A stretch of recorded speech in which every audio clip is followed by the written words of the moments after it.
Fala, galerinha linda do meu coração. Vamos lá para mais uma aula de física com o professor Edição. Então é o seguinte, rapaziada. Hoje nós vamos estudar a respeito do movimento retilíneo uniformemente variado. Nós vimos anteriormente que quando a gente falava de um movimento retilíneo e uniforme, lá naquele caso, a função horária que mandava era aquela do sorvete. Lembra que a gente viu nos vídeos anteriores? Que era S igual a S0 mais V vezes T? Agora aqui, quando a gente fala da função horária do movimento uniformemente variado, ela é a fórmula do sorvetão. Lá no movimento uniforme, por que ele era uniforme? Porque a velocidade não variava. Aqui ele é uniformemente variado.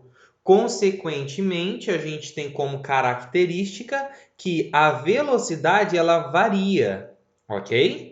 Então, as principais características relacionadas ao movimento retilíneo uniformemente variado é que a velocidade varia linearmente. E se a velocidade varia, quer dizer que aqui existe a aceleração, ok? Então, só fazendo aqui um parênteses, né? Quando a gente estudou lá o movimento uniforme, lá naquele caso nós tínhamos que a velocidade ela era constante quando a gente se fala de um movimento uniforme. Aqui nesse caso, como a velocidade ela era constante, nós tínhamos que a aceleração era zero. Não existia aceleração, porque a aceleração é a variação da velocidade. Se a velocidade era constante, a aceleração era zero. Agora aqui, como ele é uniformemente variado, isso aqui não existe mais. Então a aceleração ela é constante e a velocidade varia linearmente. E nesse caso, a função horária da posição ela é dada por S igual a S0 mais V0t mais metade da aceleração vezes o tempo ao quadrado. O que é esse S? É a posição que eu estarei no tempo t.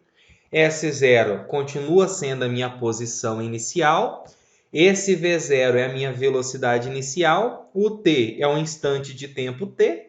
E o A é o valor da minha aceleração, ok? Então, o que significa cada item dessa equação tem que estar na alma, não pode esquecer mais. E nesse caso, pessoal, nós temos que lembrar que a aceleração ela é a variação da velocidade no decorrer do tempo. Então, a aceleração é ΔV por ΔT, ok? Então, no sistema internacional, a unidade que representa a aceleração é metro por segundo ao quadrado. Tranquilo? Então já vamos para um exercício. Olha só, durante um salto de bug jumping, uma pessoa parte do repouso com a velocidade inicial zero e fica sujeita a uma aceleração média de 10 metros por segundo ao quadrado, que é a própria aceleração da gravidade, né? Desprezando a resistência do ar, determine qual que é a função horária dos espaços. Bom, nós sabemos que como eu tenho aqui uma aceleração, esse movimento é uniformemente acelerado, certo? Então, nesse caso, a função horária da posição ela é dada por S igual a S0 mais V0 vezes T mais metade da aceleração que multiplica o nosso tempo ao quadrado, certo? Então, como eu quero determinar a função horária, eu sempre tenho que deixar aqui em função. Eu nunca vou substituir a posição final e nem o tempo final. Então, eu terei que S é igual. Qual que é a minha posição inicial? Se ele partiu lá de cima do repouso, ele ainda não tinha se deslocado nada. Então, eu posso considerar essa posição inicial como ela sendo zero. Ele não tinha se deslocado nada ainda, certo? E como ele partiu do repouso, significa que a velocidade inicial dele também era zero. Então, também posso cortar esse termo aqui, porque zero vezes t é zero. Mas a aceleração, qual que é a aceleração que eu tenho? Aceleração gravitacional, 10 metros por segundo ao quadrado. Então, aqui será 10, que é o valor da minha aceleração, igual eu tenho aqui, dividido por 2, e isso multiplica t ao quadrado. 10 dividido por 2 é 5. Então, minha função horária da posição nesse caso é 5t ao quadrado. Já a letra B, ele pergunta qual é a posição da pessoa após 3 segundos de queda. Então, essa aqui é a função geral. Para um tempo t de 3 segundos, eu copio essa relação e no lugar do t eu coloco 3. Então, minha posição será igual. É 5 vezes t ao quadrado. Então, é 5 vezes 3 ao quadrado. Então, minha posição S será igual. Primeiro eu resolvo a potência. Então, 5 vezes 3 ao quadrado, 9. 5 vezes 9, a gente encontra uma posição S de 45 metros. Ok? Aí na C ele pergunta qual que é o instante em que ela ocupa a posição 20. Então, qual é o instante quer dizer que eu vou pegar essa função horária e eu vou conseguir descobrir o t. E eu sei que a posição nesse caso será 20. Então, a minha função horária era S igual a 5t ao quadrado. No lugar da posição S, eu posso pôr aqui 20 igual a 5t ao quadrado. Eu vou só inverter a ordem, tá bom? Vou colocar o 5 para o lado de cá para ficar mais fácil. 5t quadrado igual a 20. Ah, professor, mas não tinha que passar negativo? Tananã. Se você passar negativo e multiplicar por menos 1, você vai chegar nessa mesma coisa, tá bom? Então, aqui é que eu fiz direto. Aí eu pego esse 5 que está multiplicando, ele passa para o lado de cá dividindo. Então, eu tenho que t ao quadrado vai ser igual a 20 dividido por 5, que é 4. Para tirar o quadrado, eu faço o inverso do quadrado. O inverso do quadrado é raiz quadrada. Então, quanto que é raiz de 4? 2. Então, ela vai passar pela posição 20 metros após um período de tempo t de 2 segundos. Na primeira tela, pessoal, eu apresentei para vocês que a velocidade ela variava linearmente.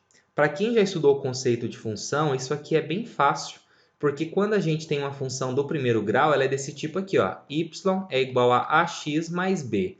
Quem está assistindo que é do nono ano, que ainda não viu função, depois vai entender também. O importante é você saber que uma função ela é dita do primeiro grau porque o grau, o termo aqui que está elevado à minha variável, nesse caso x e aqui nesse caso t, é 1. Então, por isso que ela é uma função do primeiro grau. E como ela é uma função do primeiro grau, nós sabemos que o seu gráfico sempre vai ser uma reta. Então, olha só, eu peguei aqui esse gráfico e eu tinha aqui uma certa velocidade inicial.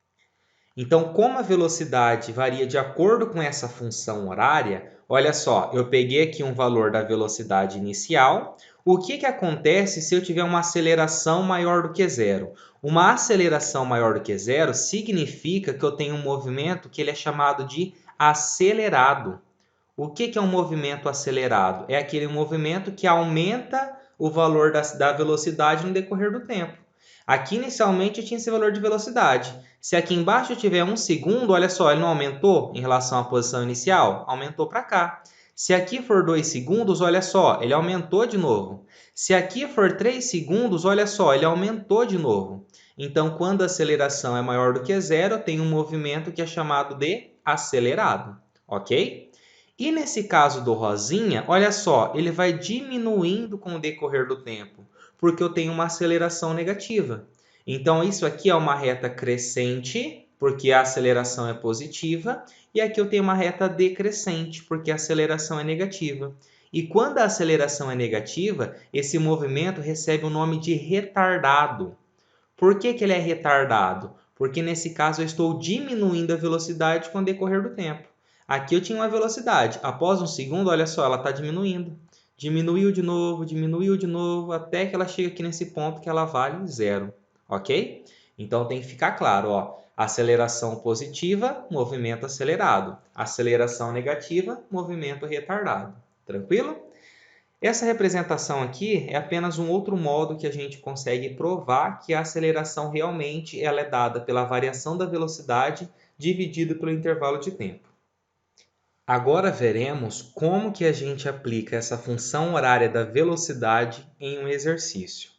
Considerando aquele mesmo exercício inicial, que durante um salto de bungee jump, uma pessoa parte do repouso, ou seja, velocidade inicial igual a zero, e fica sujeito a essa aceleração da gravidade de 10 metros por segundo ao quadrado, determine qual que é a função horária da velocidade. Bom, no slide anterior eu mostrei para vocês que a função horária da velocidade é dada por v igual a v0 mais a aceleração que multiplica o tempo.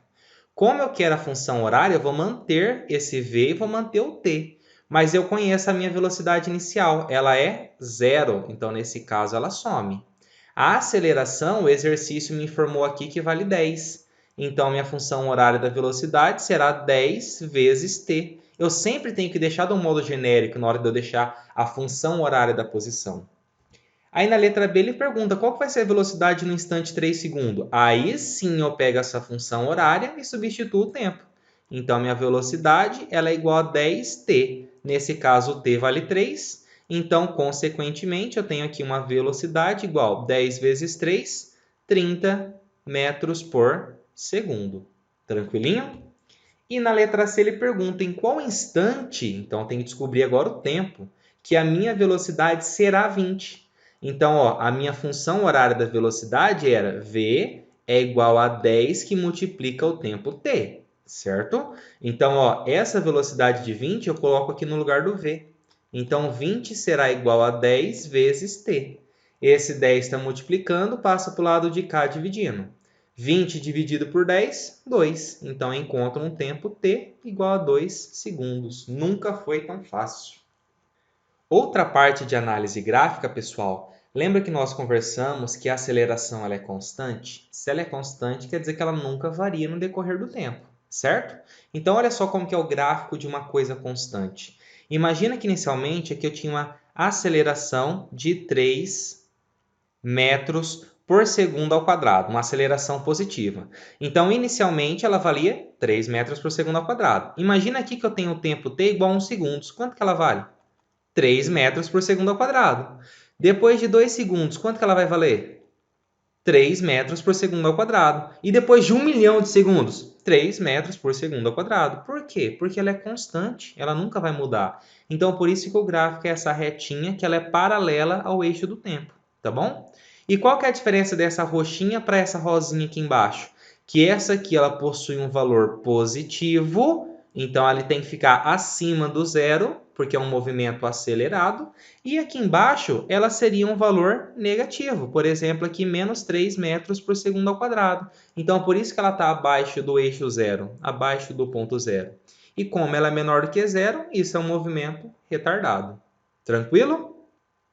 Agora vamos ver como que a gente faz a análise gráfica de tudo isso que a gente discutiu aplicada nesse simulador do PET Colorado.